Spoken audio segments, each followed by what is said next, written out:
Hi everyone, this is my chemistry channel. In this tutorial, we are going to discuss about ceruloplasmin and blue copper proteins. First, look at the ceruloplasmin. And ceruloplasmins are well-known blue copper proteins which are intensely colored.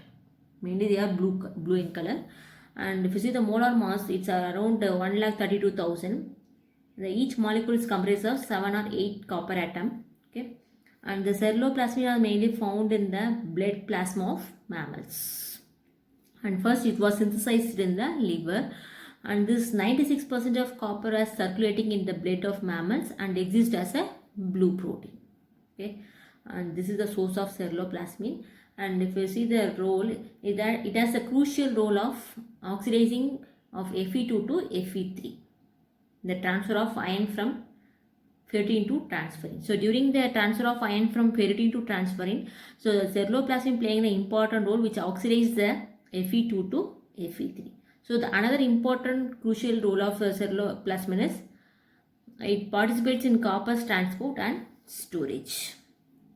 And along with this, copper present in this enzyme is incorporated into cytochrome oxidase and other enzymes.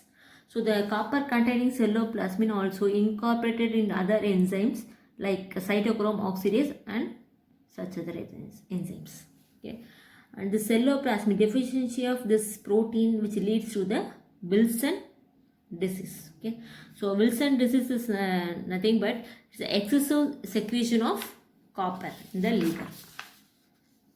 So Wilson disease is the excessive secretion of copper in the liver which leads to several genetic disorder like genetic disease like liver disease, liver damage, neurological damage, and brown and green rings in the cornea of the eyes. Okay, it's mainly due to the fall of copper storage proteins such as ceruloplasmin in the body.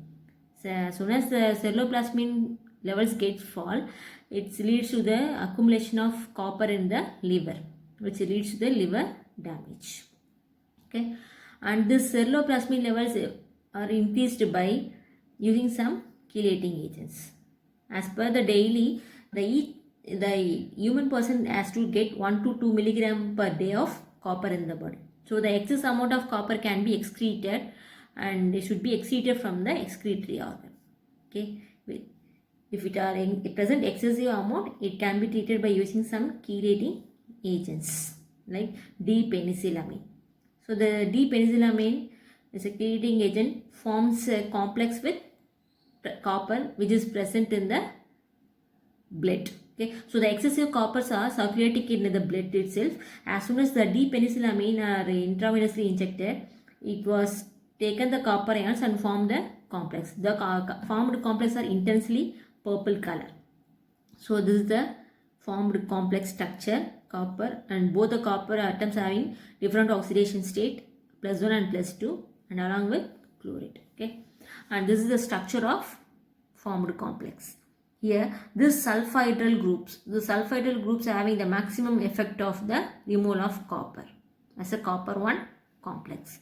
And along with chelating agent D-penicillamine, some other chelating agents like chelating ligand EDTA and 2,3-dimercaptopropanol 1 also used to treat this Wilson disease.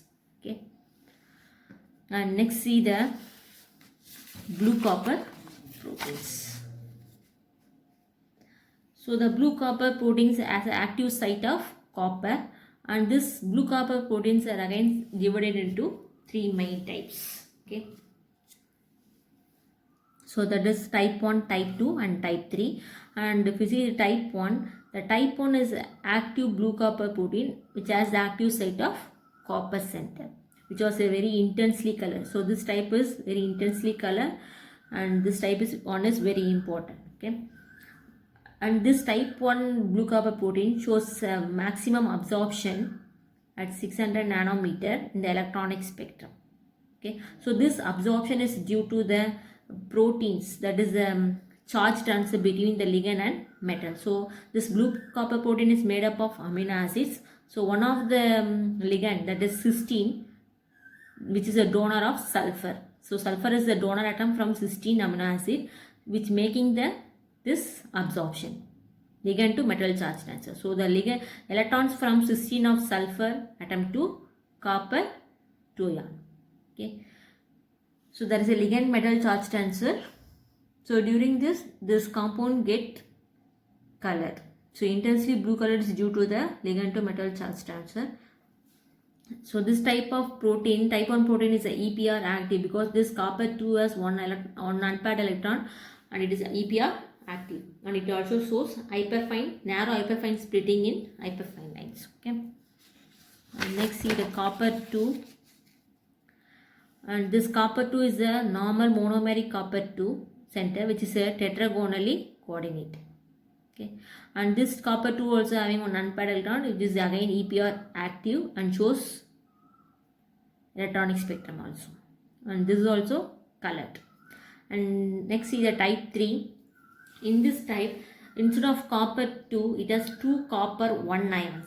The oxidation of copper 1 ions attached to the protein through a nitrogen atom of imidazole of the histidine residue. Okay.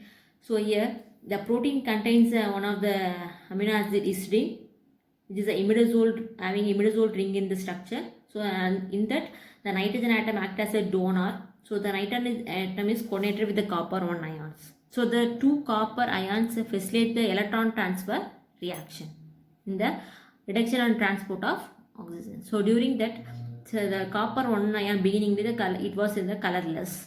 So after reduction of oxygen, so the copper 1 get oxidized. So oxygen get reduced, the copper 1 get oxidized to copper 2 and forms a peroxo complex which is also the bright blue color. So the copper 1 is a D10 configuration. So there is no unpaired electron in the system. So D10 system are fully paired. So it becomes EPR inactive and it is in diamagnetic. Okay. Again this copper 2, it is interact antiferromagnetically. Okay. And it has diamagnetic nature. And again it is a EPR inactive. Okay. So this is about type 1, type 2, type 3 blue copper proteins. Among this type 1 blue copper protein is very important. Okay. Let's see some of the examples for blue copper proteins. And the blue copper proteins contain a minimum one copper center. Okay. So among the 3, the type 1 copper center is very important. Let's see the examples for this. So the plastocyanin, stellocyanin, azurine, plantocyanin, rusticyanin are all contains type 1 copper center. Okay. So among these the plastocyanin and azurine are very important. Next, multi-copper proteins. So multi-copper proteins also, this type contain all the 3 types of copper centers. That is, this in proteins contains all the 3 types, that is type 1, type 2 and type 3. Okay. And this examples for this multi-copper proteins, ascorbic acid oxidase and lactase. So both these enzymes have 3 types of blue copper proteins. Okay. And third one is non-blue copper proteins. And some other enzymes, and along with copper there are also some other metal ions present.